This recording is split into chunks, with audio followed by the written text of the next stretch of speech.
Per se, food safety culture, as we understanding today, is coming from a major initiative from a food safety person called Francois, who published a book some years ago mentioning behavioral food safety. Like food safety is not only science, not in fact, it's coming from your behavior.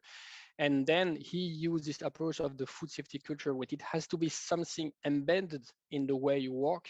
And you need to have the education and the training to develop this culture where food safety for you is something that you do without being aware of it, because that's part of your culture.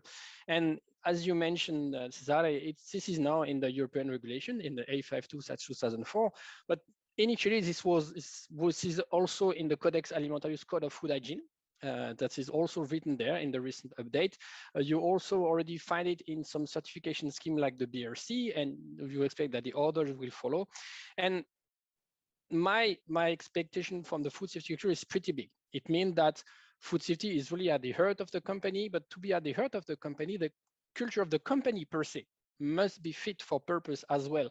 You cannot have food safety culture in a company which is only profit driven and does not have a look back on the employees, on the customers, on the environment. So it's a global scheme that has to be embedded in something compatible.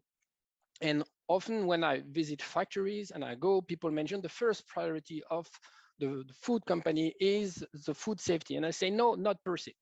The first priority for me of a food company is, for like any other company, it's safety of the employees. Care for your employees. And once you care for your employees, you can ask them to care for what they are doing. Either they're making a car, or they're making glasses, or they're making, in our case, food. And this is where food cultures is important, because if you ask them to care for the food, you need to provide them the education and the training. Like you mentioned, I've been in many factories around the world, and of course I see mistakes. But I don't blame the people for making mistakes if I see that they are not aware of what they are doing. And sometimes they lack the training, they lack the education. And this is where people like me, food safety specialists, have to leave the ivory tower of corporate structure, of our clean office here, and go on the shop floor, discuss with the people, understand what they know, why they are doing wrong, and how you can show them to do things right in their own words. I mean, coming from Pasteur Institute, like you mentioned, people often say you're an expert, yeah, but that does not help me if I go to the factory and I need to discuss to people, and I need to have straight talk with them and to explain what you're doing is wrong. This is not on purpose. Here what you should do. And I need also to find a solution for them, because often as food safety persons, as quality people tell us back from operation, from people on the shop floor, yeah, with people like you, we cannot work. Sometimes it's true, because we come with guidelines top down that do not make sense, that cannot be applied. So we need also some bottom up.